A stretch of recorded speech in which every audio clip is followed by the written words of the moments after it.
Paz, irmãos, amém? Glória a Deus, que bom estarmos juntos. Hoje seria a ministração pelo pastor Miguel, mas como ele não está muito bem de saúde, tinha dado a ele a oportunidade de fechar o mês da família, né, com a ministração, mas não deu. Deus sabe todas as coisas. Coube a mim, então, compartilhar. E a palavra que eu quero trazer para vocês aqui nessa noite está declinada sobre o tema: a minha família é uma bênção. Vamos repetir?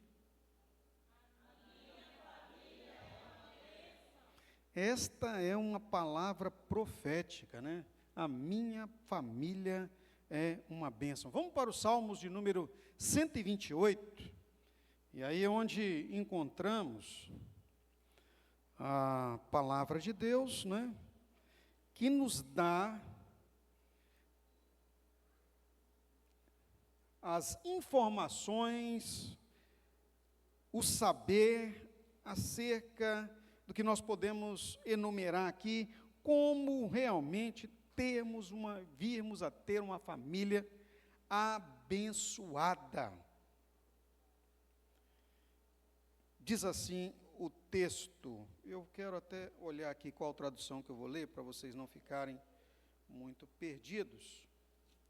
Essa aqui eu vou ler na NVI, eu tenho aqui a ACF também, Almeida Corrigida Fiel, mas vou ler na NVI, Salmos de número 128, diz assim: como é feliz quem teme ao Senhor, ou o Senhor, quem anda em seus caminhos. Você comerá do fruto do seu trabalho, e será feliz e próspero. Sua mulher será como videira frutífera em sua casa. Seus filhos serão como brotos de oliveira ao redor da sua mesa. Assim será abençoado o homem que teme o Senhor. Que o Senhor o abençoe desde Sião, para que você veja a prosperidade de Jerusalém todos os dias da sua vida, e veja os filhos dos seus filhos.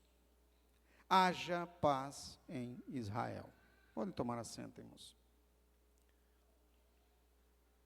Obviamente que quando nós lemos aqui as Escrituras, você tem que contextualizar o tempo da narrativa para o contexto de uma família patriarcal, onde cabia ao chefe de família, ao pai, a direção. Então Deus fala neste contexto, e para nós aqui, Deus está falando para todos, e podemos colocar aqui o gênero masculino aqui, como pleno.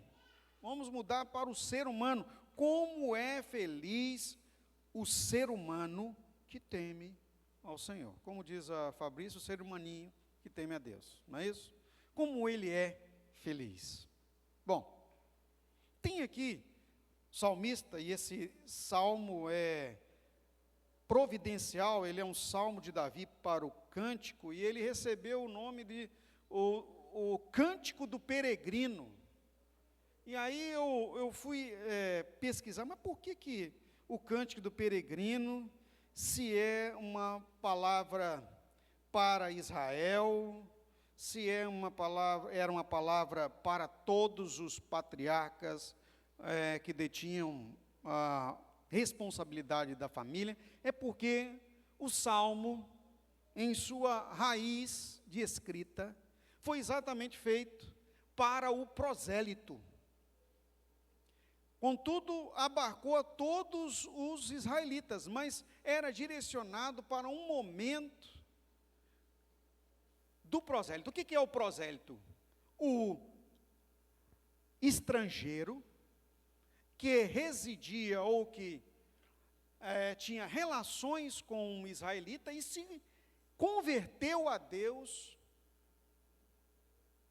ao se relacionar, ao caminhar com o povo de Deus. Então esse era o cântico para o peregrino. Era um ensino dado àquele que detinha relação com o povo de Deus.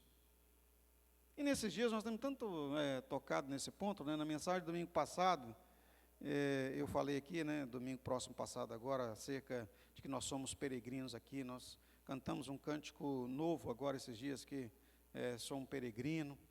E por coincidência, quando eu estava preparando essa mensagem, eu me deparei nesta versão da NVI com aquele subtítulozinho que não é as Sagradas Escrituras, mas é o entendimento acerca do texto que a NVI trouxe, o cântico do peregrino ou da peregrinação, ou seja, aquele que fazia sua ida até Jerusalém, ou cantado esse especificamente para todo israelita, incluindo o prosélito. Bom, dito isso desse contexto histórico, eu quero vir aqui na palavra, e a primeira afirmação que nós temos que trazer para nós está no verso 1.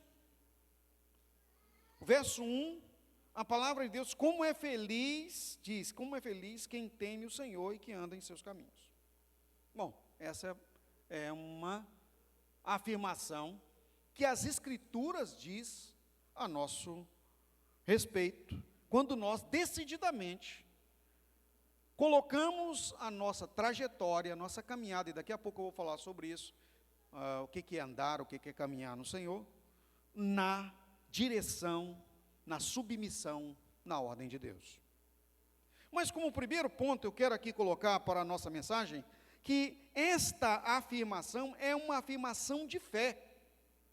Qual é a afirmação de fé garantida na palavra de Deus? É que a minha família é uma bênção. Ela é uma afirmação de fé e é garantida nas Escrituras, e nós vimos aqui claramente nesse texto. Nos versos 3 a 6 também, diz assim, olha, sua mulher será como videira frutífera em sua casa, os seus filhos serão como brotos de oliveira ao redor da sua mesa. E aqui nesse versículo, quero trazer a você o entendimento de uma parábola, né? É uma parábola, uma analogia, que a mulher do homem que teme a Deus e anda nos seus caminhos é como uma videira. É como uma videira.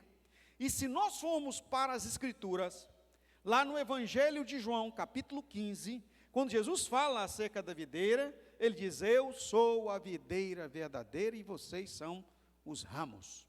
Uau! E eu falei, olha que fantástico isso. Na palavra de Deus aqui no texto, Deus compara, né, o salmista adorando ao Senhor, iluminado pelo Espírito Santo, compara a esposa, a mulher do homem que teme a Deus, com o próprio Deus, como a videira. A videira produz, nós sabemos, a uva. Quem não gosta de uva? É muito difícil você achar alguém que não gosta de uva. Pode até achar alguém que não gosta de uva que tenha semente, mas hoje, né, até uva sem semente a gente acha. Há um tempo atrás nem uva verde sem semente não existia, agora já tem uva verde sem semente. Olha que maravilha isso. Suco de uva, o vinho para o tempo do Senhor, para os tempos bíblicos. Como era importante este alimento na dieta diária do povo de Deus. E aí eu quero dizer, irmãos, a essenciabilidade, o essencial que era ter uma videira. Havia uma frase ainda quando se dizia que alguém era próximo, que cada um fique debaixo da sua videira. Era um ditado popular de tão importante para a vida diária do israelita, para a mantença e para o entendimento do que era prosperidade, a videira. Deus, o próprio Senhor, a videira, Ele vem aqui e valoriza a mulher do homem temente a Deus, a compara como o próprio Senhor. Então você, mulher que está aqui essa noite, serva de Deus, você está no status de filha do Senhor. É essencial o seu lugar, é importantíssimo no seio da família, que é a família abençoada. Diga assim, eu sou abençoada. As mulheres, hein? Eu sou abençoada e abençoo a minha família. No livro dos Provérbios também, se você pegar lá no capítulo 30, fala da mulher, que é a mulher importante, a mulher que é como joia, a mulher que é usada por Deus para a mantença, ou seja, para a vitória e a prosperidade de sua casa. E o homem que detém essa mulher de Deus, que valoriza, que investe, que faz de sua casa a casa de Deus, ele tem em sua casa uma grande joia, ele tem bênçãos, ele tem uma vida realmente próspera, porque aqui diz videira frutífera. Se tem videira frutífera é porque tem videira infrutífera, tem videira doente, tem videira acometida de pragas, misericórdia, e nós não podemos aceitar isso. Quando isso pode ocorrer em nossa vida? Se nós sairmos do temer a Deus e andar nos seus caminhos. Depois fala aqui ainda dos filhos. Os seus filhos serão como brotos de oliveira.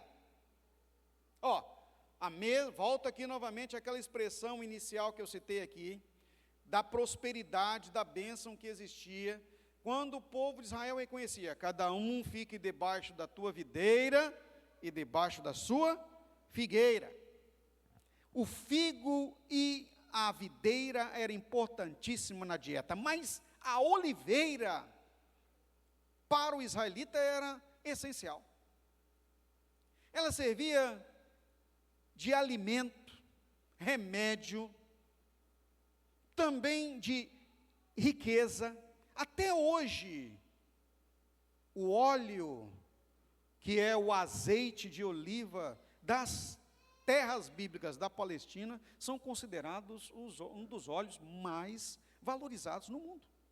Coisa tremenda e fantástica é você ver aquelas oliveiras frutificando no meio do deserto. E olha só, o que Deus compara aqui é que o homem ou o ser humano que serve ao Senhor vai ver a sua família como brotos de oliveira, os seus filhos nessa posição, ou seja, prósperos ou potencialmente prósperos. Você já vê neles, já está escrito na sua trajetória, porque Deus assim determinou que a vida deles, assim como a sua, será uma bênção. E essa esperança está garantida nas Escrituras. Em Provérbios 22:6, a palavra de Deus nos diz: ensina o caminho que deve andar, ensina quem? A criança, o seu broto de oliveira, porque até quando envelhecer, ele não vai se desviar dele. Nós temos uma garantia quando nós estamos na presença de Deus. Quem dera, queridos, se todos entendessem isso e criassem a sua família detidamente na presença de Deus. Amar a casa do Senhor, estar feliz por servir ao Senhor, ter por prioridade o reino de Deus. Eu gosto de citar muito aqui o Salmo 84, o salmista diz, quão amáveis são os seus tabernáculos, Senhor dos exércitos. Ou seja, amar está na casa do Senhor. Ainda, falando aqui dos versos 3 a 6, assim será abençoado o homem, eu quero substituir aqui aquele, ou o ser humano que teme ao Senhor. Essa é a garantia. Nós somos garantidos. É assim que será abençoado. E aí, quero dizer aqui dessa questão de ser abençoado pelo Senhor. Nós precisamos tomar a decisão de assim estarmos. Quando andamos na presença de Deus, temos por garantia, por fé, de que nós seremos abençoados. E aí eu quero trazer aqui uma citação de um evangelista americano famoso, e essa é a mais famosa das citações dele, que ele diz assim, a fé torna tudo possível. Vou repetir, a fé torna tudo possível. Onde nós vemos isso na Bíblia?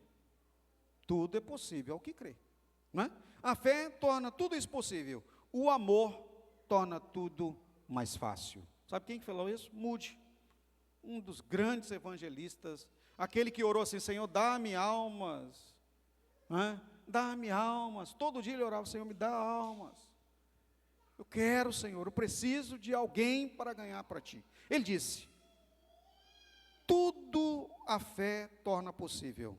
E o amor torna tudo mais fácil. Quando nós temos uma família onde tem fé, onde a dedicação ao Senhor, ou seja, o amor está presente, porque Deus é amor, nós temos tudo possível e com Ele tudo é mais fácil. Diga, com o Senhor, tudo é mais fácil. Nós precisamos viver isso. Essa fé nos move, essa fé nos motiva, ela nos movimenta, ela nos impulsiona. Só que, para que tenhamos uma família realmente abençoada, que é uma família, a sua família, a minha família é uma bênção, nós precisamos considerar as duas afirmações que o salmista traz aqui. E elas estão aí bem claras no verso 1. Eu quero aqui destacar para você. Olha o que diz. Como é feliz quem? Quem teme ao Senhor. Diga comigo assim. Quem teme ao Senhor. Então agora nós precisamos entender bem esse significado desse temor de Deus. Porque lamentavelmente é possível que a falha de compreensão da expressão temor de Deus tenha nos levado a considerar que nós podemos levar a nossa vida de qualquer sorte, ou seja, como nós achamos que tem que ser, como nós pensamos que tem que ser. O significado dessa expressão, eu fui buscar mais profundamente no original bíblico, traz aqui, poderia ser traduzido aqui como temeroso, ou seja, aquele que está na ação de temer a Deus, poderia ser essa tradução. Como é feliz o homem que é temeroso por Deus, seria a melhor tradução para o entendimento mais profundo dessa expressão. O temeroso, ou aquele que é temente a Deus, aquele que coloca em prática o entendimento do que é temer, e precisamos reconhecer, queridos, que temor não é medo,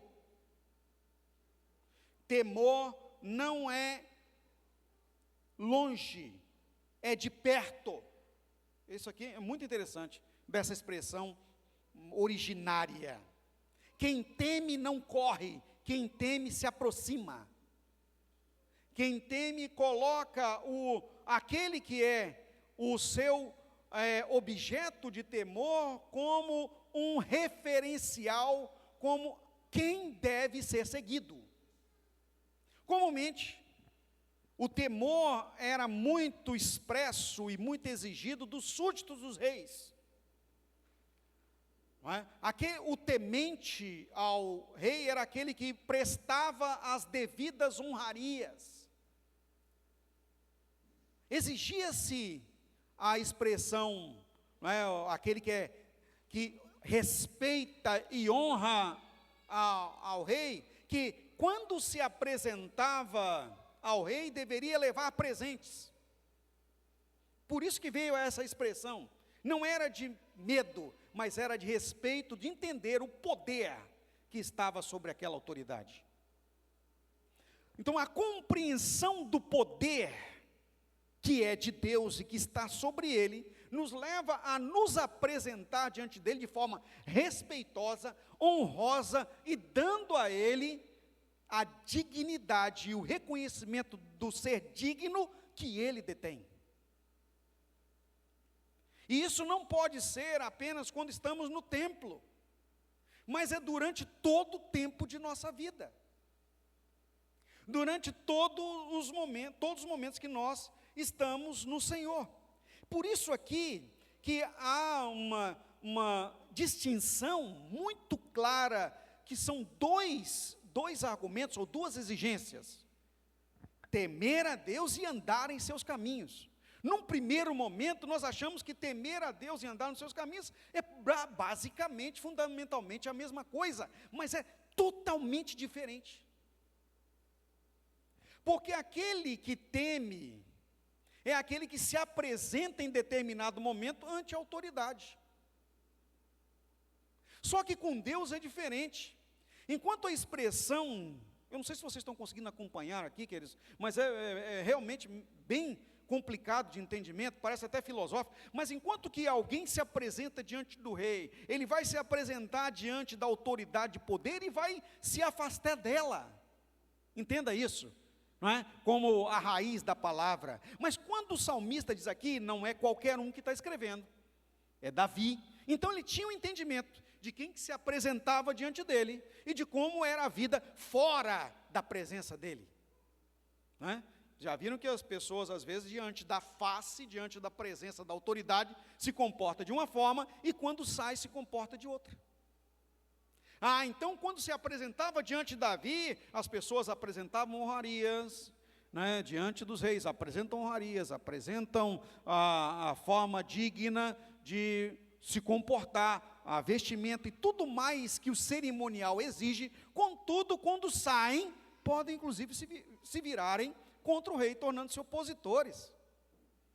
É uma questão de política quando se fala disso. Mas em Deus e com Deus, não. Você tem que estar tanto quanto agora como sempre, porque não há como sair da presença de Deus. Não há como se esvair da presença de Deus. Mesmo que o homem ache que saiu, a Bíblia fala que Deus está em todo lugar, em todo tempo, reinando e agindo. Por isso que quando o salmista diz também, Deus está em seu santo templo, cale-se diante dele toda a terra, é porque é como se os olhos de Deus tivessem, naquele tempo, o entendimento que estava no templo, mas ele estava escrutinando a todos os seres na face da terra, para o entendimento. Mas, por exemplo, quando Deus se apresenta a Moisés no Monte Sinai, veja isso, que coisa maravilhosa. Deus fala para Moisés, quando ele vai chegando para a sarça, aquele matinho queimando, num fogo extraordinário, e ele ouve uma voz de dentro do fogo dizendo para ele, não se chegue para cá, tire a sandália dos teus pés, porque o lugar que você pisa é terra santa. Moisés, a partir daquele momento, teve a compreensão, uau, não há um lugar especial para que Deus possa se manifestar. Onde eu piso é terra santa. Onde eu pisar. Por isso mesmo que quando ele entrou no palácio de Faraó, ele não demoveu a sua atitude, porque ele estava pisando em terra santa. Então ele tirou o cajado e ele se tornou uma cobra. Ele enfiou a mão no peito, tirou, ela se tornou a mão leprosa, ele enfiou de novo, a mão se tornou curada, porque ele sabia que ele estava diante da presença do Todo-Poderoso, não Faraó, mas do Todo-Poderoso Deus. Entenda isso. Então o significado, irmãos, é o que realmente diz os Salmos de número 111, verso 10. O temor do Senhor é o princípio da sabedoria. É o princípio, porque não para aí. O temor é só o início desse entendimento, porque você também precisa andar em seus caminhos. Essa compreensão é continuada, ela é crescente. Quanto mais temos Deus, quanto mais nos relacionamos com o Senhor, quanto mais temos compreensão da vida de Deus em nossa vida, mais entendemos que estamos constantemente nele e por ele e na presença dele. Quantas vezes você já ouviu falar do atributo incomunicável de Deus, onipresença?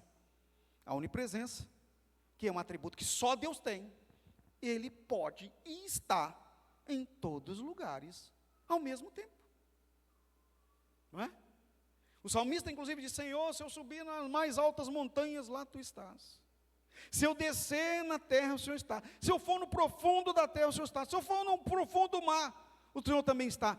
Miserável homem que sou, quem vai me livrar do corpo dessa morte? Porque o Senhor está presente em todo lugar. Entenda isso. Então, irmãos, nós estamos constantemente na presença de Deus e precisamos entender que nós tememos a Deus e precisamos andar em seus caminhos.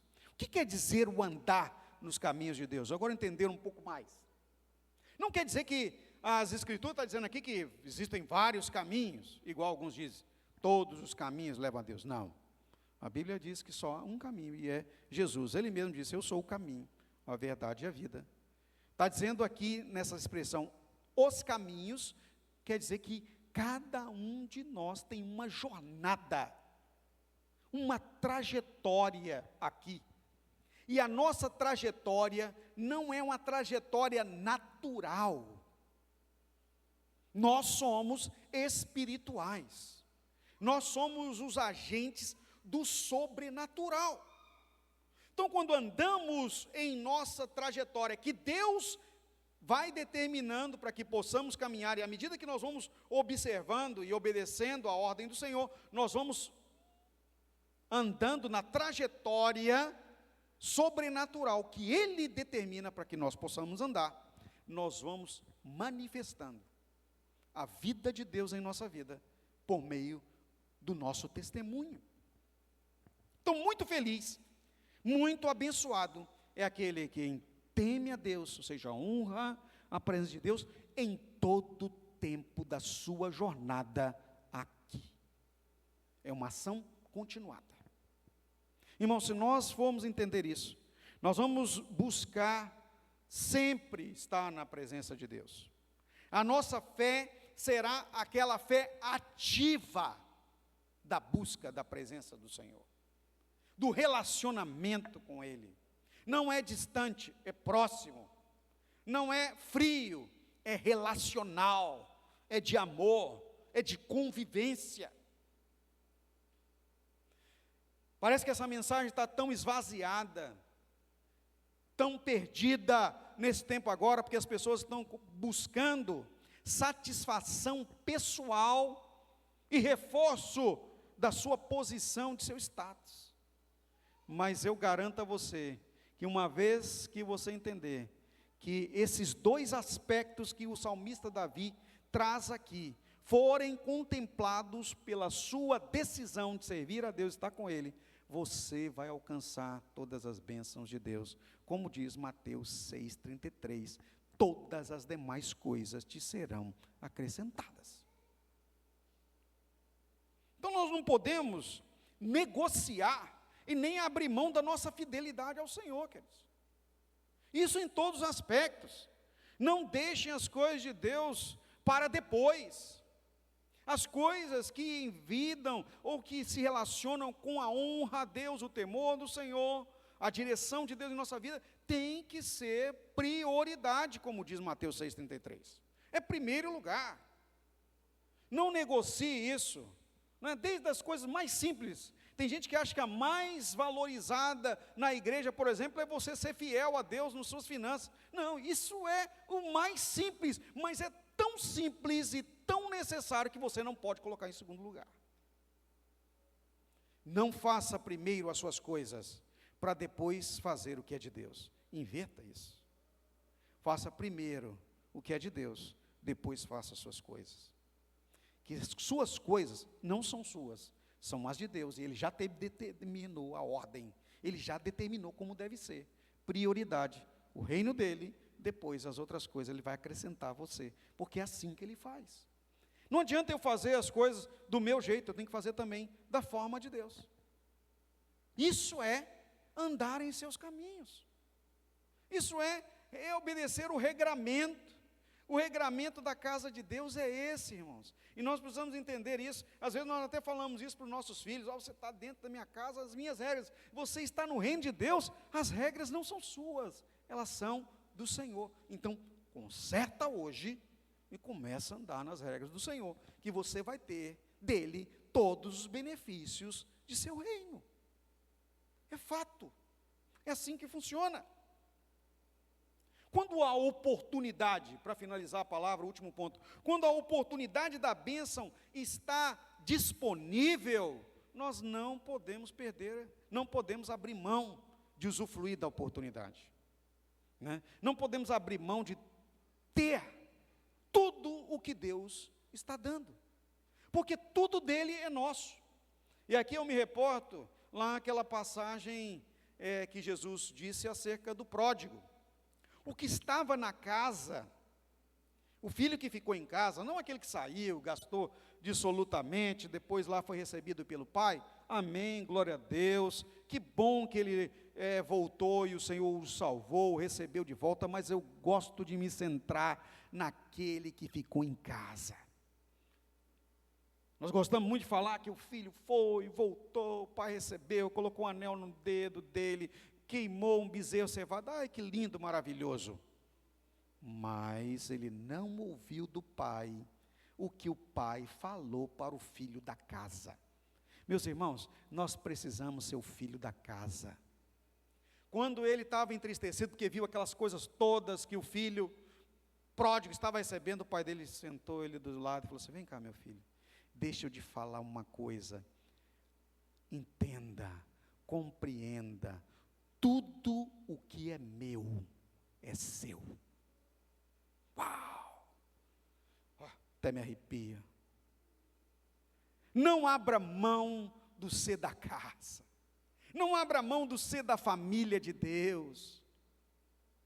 Mesmo que você, aos olhos dos outros, seja o bobo, como o pródigo achou, esse é o bobo, vai ficar aí como escravo do papai, vai morrer aí, nunca vai ter nada. Ao contrário, ele achou que ia usufruir de tudo, mas quem recebeu a herança completa foi aquele que ficou.